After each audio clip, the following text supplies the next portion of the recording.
This is Valley News Live 10 at 10. Truckload after truckload rolling in, filled with scrap, scavengers looking to cash in. Good evening, everyone. Thanks for joining us tonight. The first day of cleanup week in the Fargo-Moorhead area is the busiest for scrap yards as people fill trucks and trailers trying to turn the junk into cash. Valley News Team's Krista Boehm looks at how much extra you could put in your pocket if you're scavenging for the right items. A washing machine, a grill, a lawnmower or two, just some of the more common items found in a scrapyard.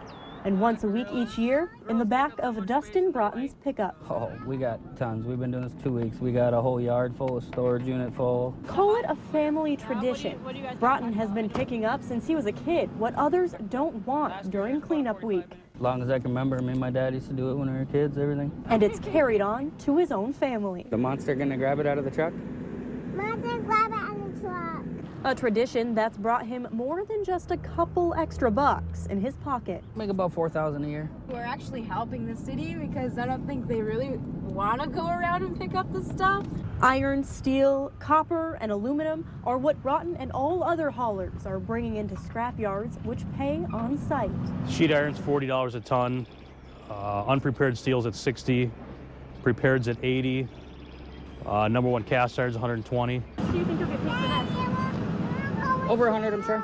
Call Broughton a scrap professional. It's a lot of work, 20-hour days. Work all day and then go to work at night on this. Everybody's a scrap guy for a week.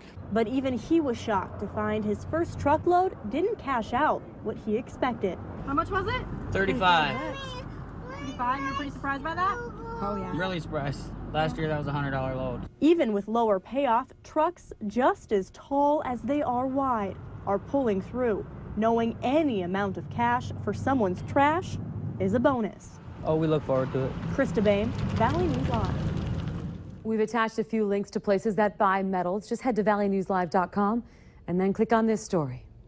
The search continues tonight for a runaway from this weekend. Parents of 16-year-old Akira Morin say that she ran away from Bismarck with her boyfriend Jacob Ehlers. Akira's father says that she is likely in the Wahpeton area but might soon leave for Montana. In the last couple of months, police or parents have contacted Valley News Live about 5 missing or runaway teens.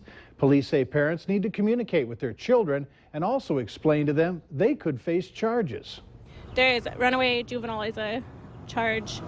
It's illegal to not listen to your parents and to run away from home. So they do usually end up going through juvenile court. Just that I love her and to come home safe.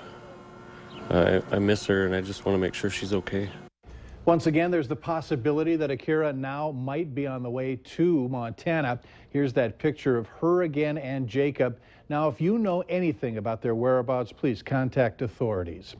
Meanwhile, if there's something you think our investigative team can help with, call our whistleblower hotline, 701-237-6576, and a member of our investigative team will get on the case. There was a deadly crash near Niagara, North Dakota earlier this afternoon. A semi was traveling westbound on Highway 2 with a load of cement bags. The semi drifted into the median and then completely rolled over. The driver was pronounced dead at the scene. The crash is still under investigation. Well, 2 men opened fire on officers outside a controversial art exhibit near Dallas, Texas. The 2 were shot and killed by a Garland police officer who was helping with a security for the event at the Curtis Colwell Center. They managed to shoot a security officer in the leg. Now, he was treated at the hospital and released. The center was hosting an exhibit of cartoons depicting the Prophet Muhammad. It's not yet known what prompted the men to open fire on the officers. The Minnesota Department of Public Safety has activated the State Emergency Center to coordinate the state's ongoing response to avian flu. The Minnesota Board of Animal Health today announcing that there are now 8 presumptive positive flocks. The following Minnesota counties are affected. There are 5 altogether, including Renville and Nicollet. As of today, the current number of affected farms is 80, and the total number of birds that have been affected, the number is close now to 5.5 million. All affected farms remain under quarantine.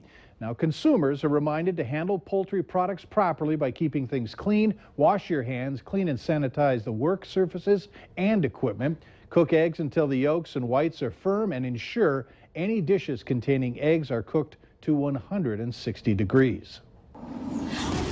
People are on their phones all the time, have no idea what they're doing all day long. You know, I'll get done with a therapy session and I'll walk out and then they go right back into this position.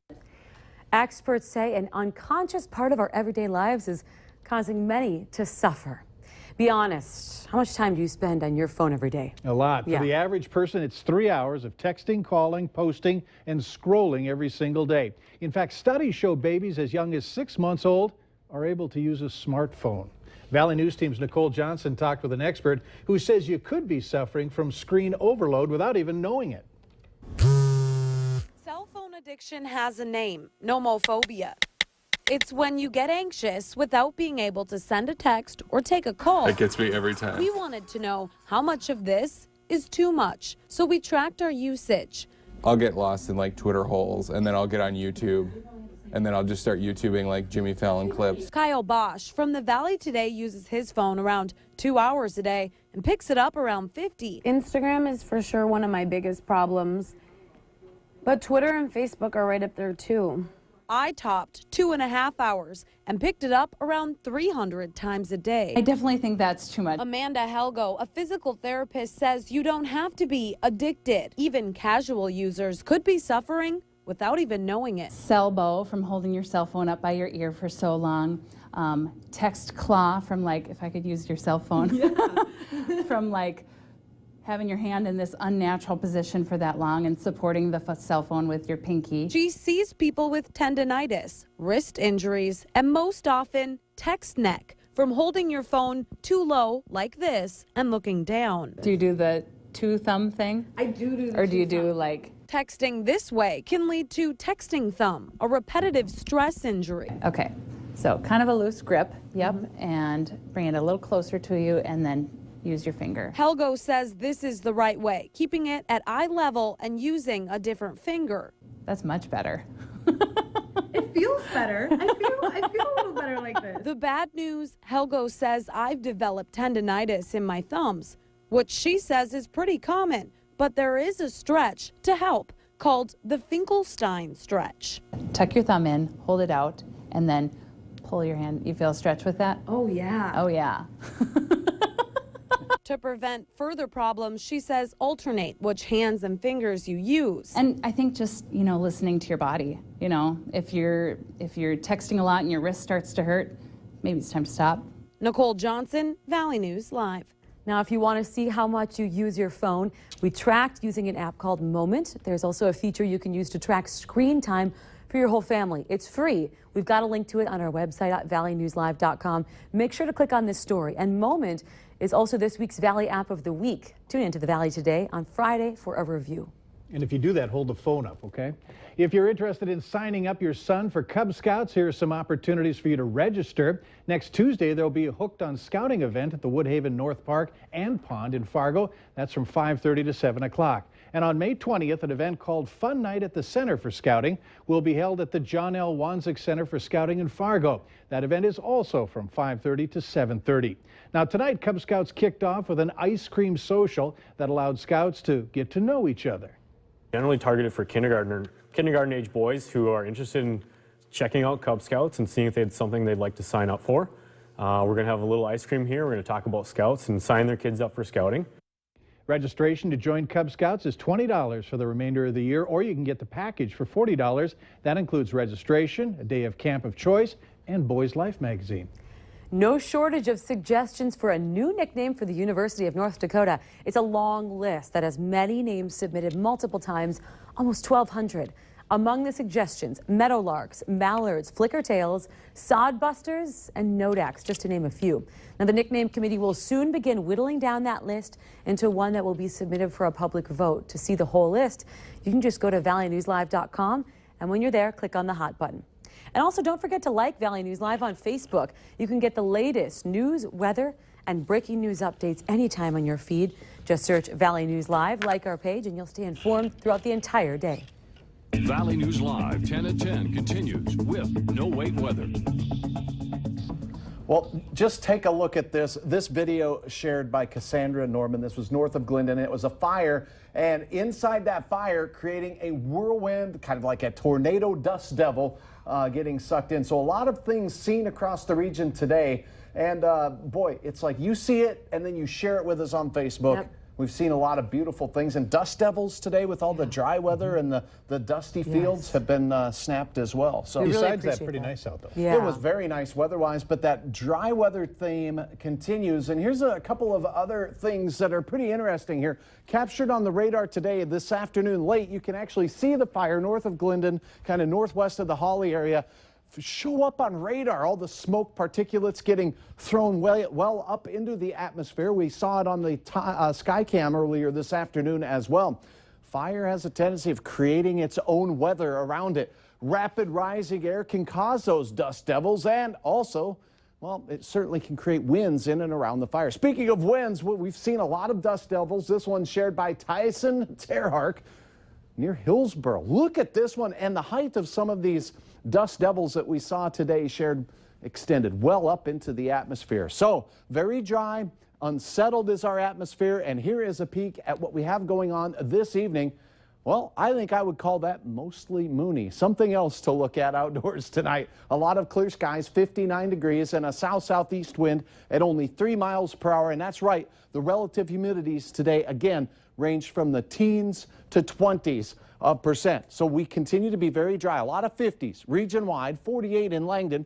As we sneak a peek out to the east, we see the cool spot Bemidji at 47 degrees. Regionally speaking, we have a few high clouds trailing through the southern counties, not much on the radar. Anything that tried to push into the eastern half of the Dakotas today evaporated. Well, we have a big storm system causing rain and thunderstorms out in the Rocky Mountain West and the Southwest where the moisture is appreciated. But this weather activity right here cutting off that moisture supply to our neck of the woods. But it's heading our way. We'll show you a little bit more on that in a moment. But right now, as we head to bed tonight, quiet weather. Temperatures will fall rather quickly thanks to the fact that we have, well, such dry air. In fact, we will have a chance at some mid-30s for our northeastern counties. This includes Bemidji up north toward Lake of the Woods. So some frost possible there. Elsewhere, we start the day in the 40s. The wind will be the noticeably different aspect to the weather. A lot of sunshine, temperatures warming into the 70s for your afternoon with gusts to around 25 miles per hour. So maybe not quite as calm or pleasant out, but temperatures will be very above average for this time of the year. Can't rule out an isolated thunder sprinkle in the evening, but we're still so dry. Hardly any of that moisture will likely make its way down to the ground. Fire weather watch, western counties. Frost advisory, eastern counties. We're stuck in the middle. When will it end? Well, the planning forecast will show you. Overnight, dipping down into the 40s for Fargo-Moorhead. 64 by the time we get to that 10 o'clock hour in the morning, all the way up into the mid-70s for the afternoon. A lot of low to mid-70s out to the west. This is at 3 o'clock. Your temperatures will continue rising into your evening, and 70s as well for Lakes Country. And again, gusty southwest winds making a little chop. This is some weekend snap foolery that we saw on pictures from around the region. Ogama, Casey, thanks for sharing that. Beautiful cumulonimbus cloud. That's a thunderstorm. We had a little thunder and lightning this weekend. Wednesday, the rain showers move into the valley, especially late and into Thursday. Many places picking up 1 to 3 inches of rainfall potentially by the end of the day Thursday. Spotty morning sprinkles on Friday. Another return round of showers as we head into Mother's Day as well. So unsettled, but the moisture will be welcome to continue the greening trend and maybe rid our area of the fire danger. Yeah, we sure hope so. Thank you, Hutch. Still ahead for us tonight, how the largest milk producer is hoping to get the drink to make a comeback. But first, a new report that shows the alarming number of children in our country struggling with mental health issues.